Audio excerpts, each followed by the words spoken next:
good afternoon, or if your body feels like it's still morning, good morning. How many people actually feel like they're fully awake right now?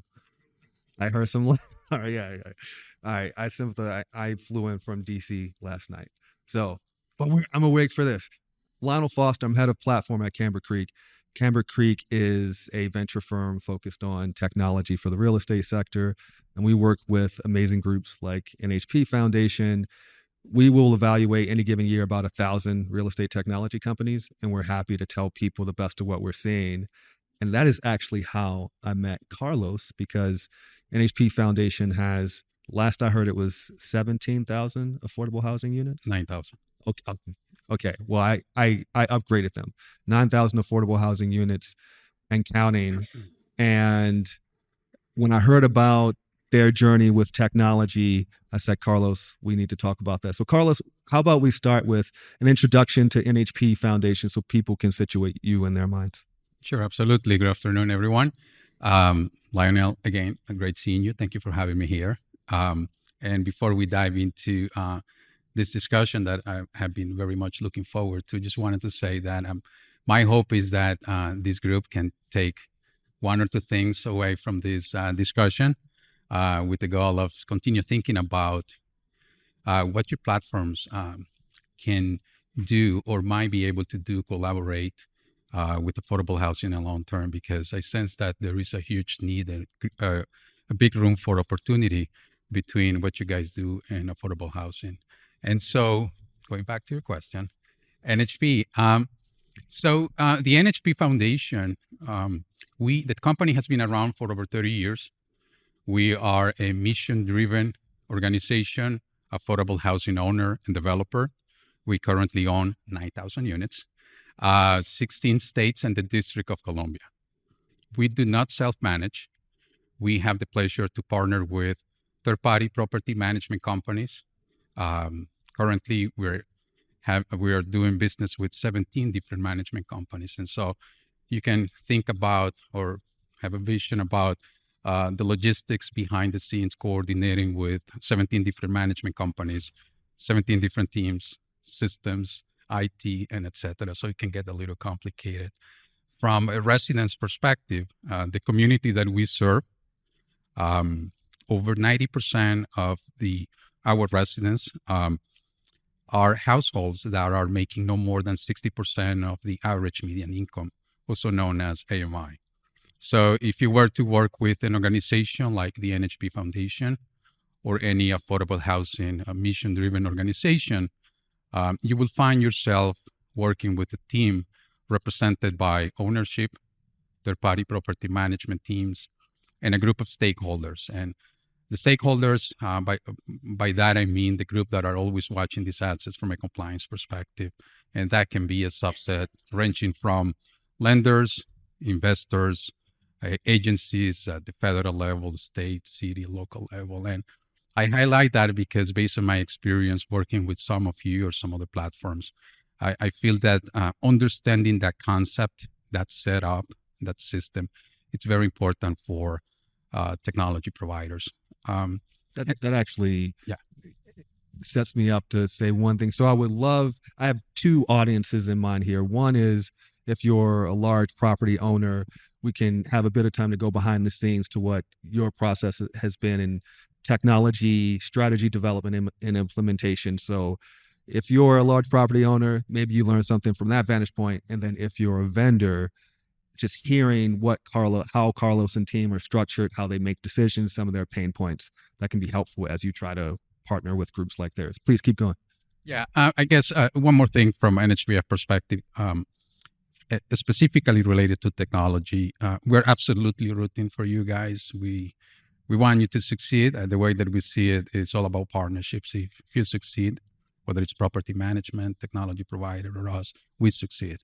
And we see this as a huge opportunity for us to collaborate, to take it to the next level, specifically within affordable housing, because this could be a good way for us to protect our margins, increase NOI, create more visibility, connecting the dots between the residents that we serve, the property management company, and ownership. And so I can't stress enough. We're absolutely rooting for you. So let's talk about a bit of a timeline, because when you and I connected, call it last quarter of 2025, you all were in a strategy process, and this strategy involved more than technology, but technology was part of it. So talk about what was motivating you all to organize internal and external resources around technology, among other things. Sure. That's a loaded question. Maybe I'll give you some context and maybe touch on some lessons learned. Please. So I think back in 23, 24, we saw this as a big opportunity, and we spent a lot of time beta testing, exploring platforms. And personally, I fell in love with a platform, I want to say sometime in 2023. Excellent platform, solid teams, engaged, committed, willing to take it to the next level. And what was the use case? The use case was the platform mainly was to give us visibility on rent payments from the residents, collections, compliance, trying to get a sense of satisfaction from the residents after a work order is done in an apartment. And so there were a couple of pillars that were touching property management that potentially could give ownership some visibility. And so a lot to unpack there. We spent, I want to say, between 9 to 12 months to put together the platform and deploying the technology. Unfortunately, after 12 months, we had to unplug the pilot program. We deployed that over more than a few thousand units in different states through different property management companies. And it was not due to a lack of effort. So if I were to summarize, my lessons learned would be the top three would be: number one, in my view, lack of understanding of affordable housing. Affordable housing is not rocket science, but it's not the same as market rate product, as simple as that. A lot of stakeholders, a lot of eyes on the deal, a lot of compliance.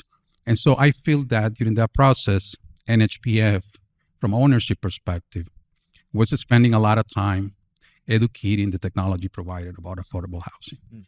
Like, for instance, what's the difference between a tax credit property versus a project-based Section 8 property? What happens when a resident does not complete their recertification? What's the impact on the subsidy side?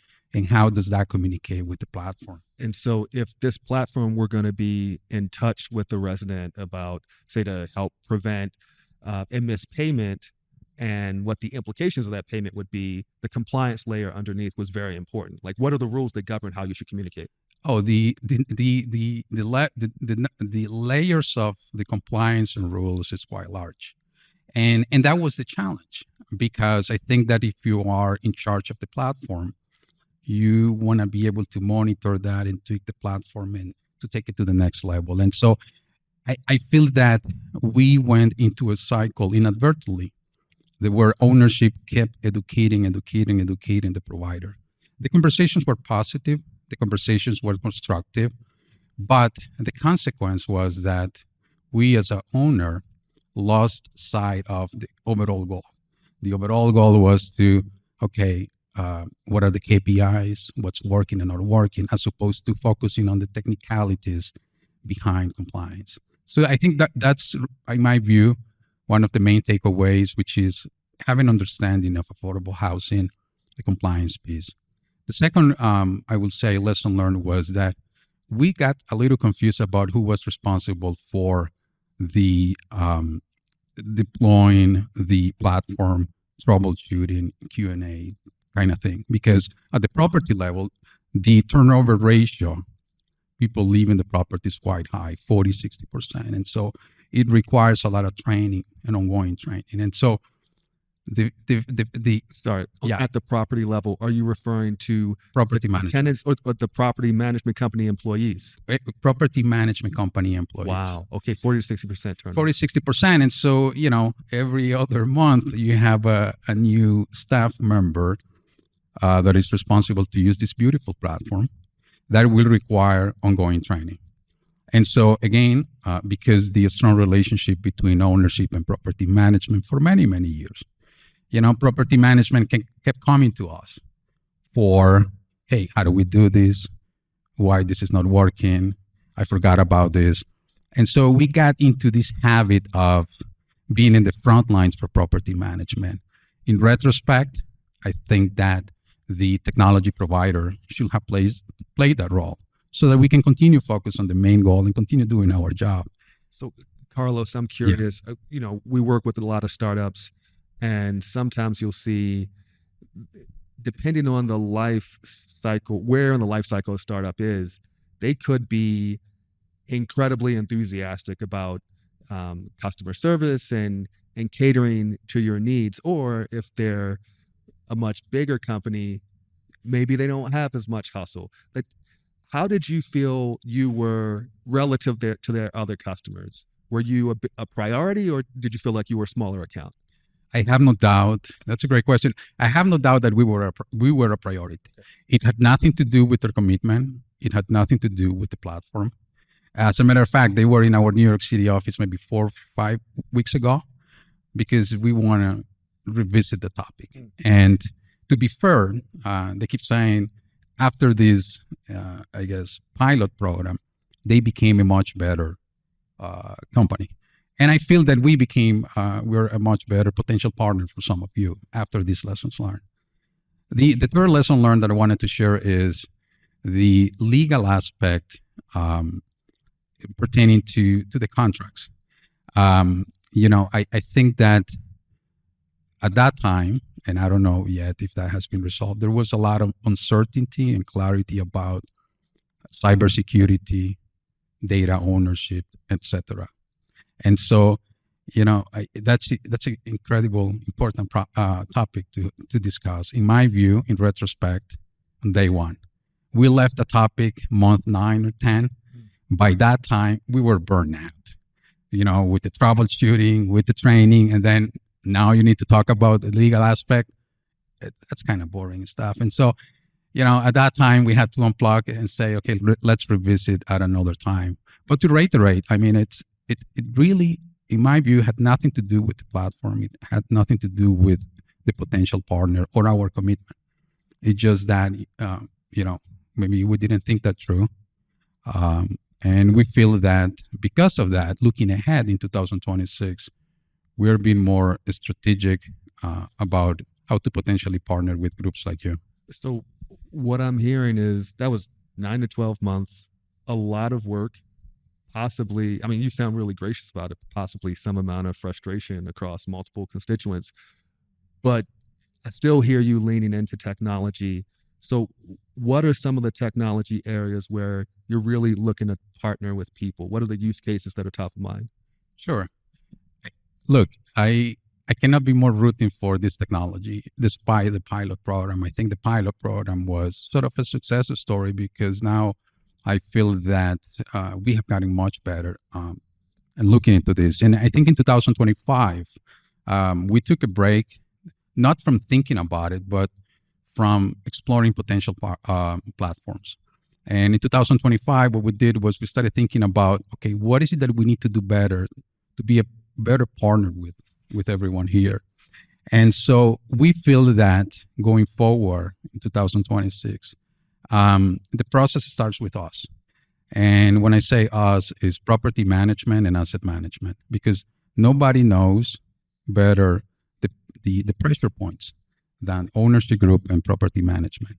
And so in 2025, we took a lot of time thinking about what are the top 5, 6, 4 pressure points where we really need to move the needle.